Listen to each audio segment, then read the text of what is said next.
Now, life will always be full of surprises, but the last thing you need is for unexpected moments to cost you a lot of money. So how can you plan for your ultimate lifestyle and reach financial freedom? Insufficient funds, all very familiar with that term, is the new book offering a no BS approach to help build your wealth and ensure your budget has a healthy buffer. We welcome the founders of Sufficient Funds, husband and wife team, James and Tash Millard. Hi, team. Hello. Good morning. James, before we get to the nitty-gritty of planning for life's big challenges, we need to start with a budget. So what's your advice? Because it can be overwhelming.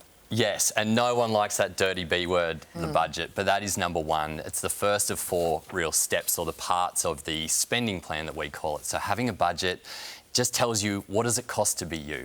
Then that feeds into being able to categorise. So we look at splitting the fun from the boring, getting really clear on that. That allows you to then set your account structure up, and from there you can then start to automate.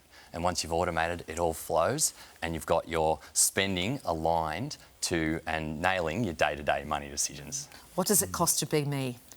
A lot. A lot. You're not that high maintenance, Kylie, are you? Tash, part of the preparing for the best and the worst is that's what life brings, right? So what's it like having an emergency fund? Like, how do you do that? Because the rule of thumb is 3 months of living expenses is what you should have set aside. Yeah, that's right. That's a really great starting point, 3 months. But we say it's very individual. So we say a sufficient emergency fund is just enough. So too little, it can be too risky, and too much, you're squirreling away funds that could be spent or could be channeled into investments or spent to enjoy.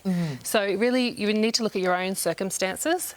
If you're, for example, single, you've got a solid contract or solid role, you may be comfortable with 2 months of expenses. Whereas if you've got a highly volatile contract role, you've got dependent kids, you're then going to look at maybe 6 to 12 months is a little bit more up your sleeves. Yeah.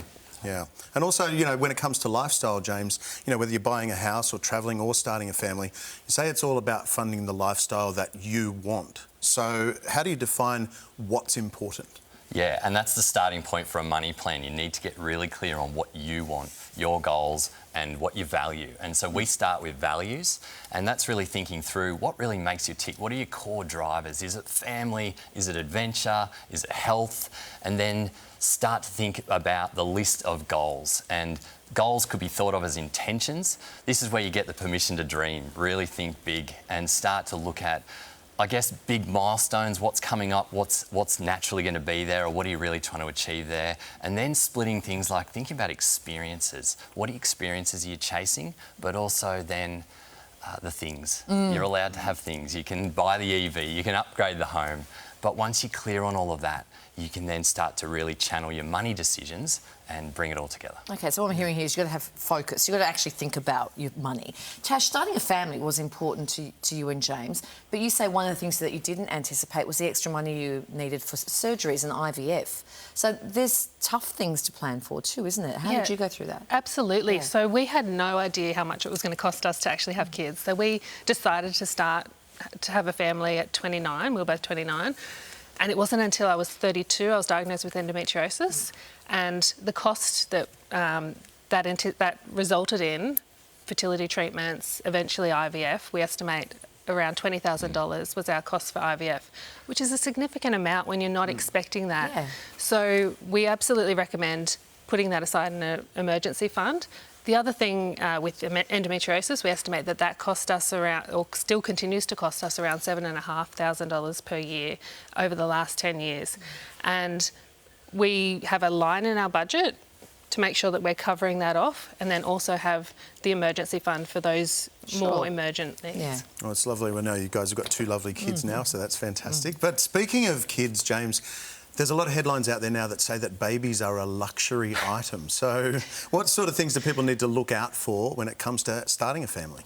Look, Phil, I don't know about luxury item. I mean, it is, but they can come with a luxury price tag, I guess. Definitely, and certainly we found that. But really, the way to approach that, and we encourage everyone to think about, is what are the stages of starting a family, and break it down. So there's pregnancy and birth. There's that part. There's the decisions around private and public and so forth from there. Childcare.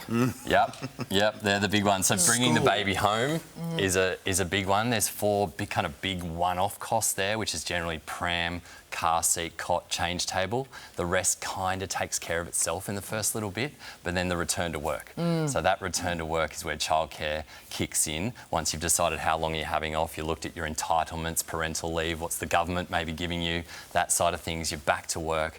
Who's working? If you're in a couple, are you both working? Are you both dropping back hours potentially for a little while?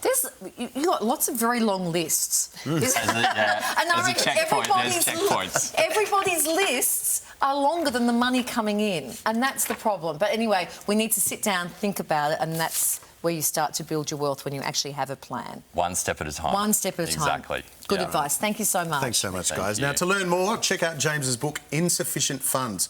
Make the right money decisions to bring your big plans to life. It's out now.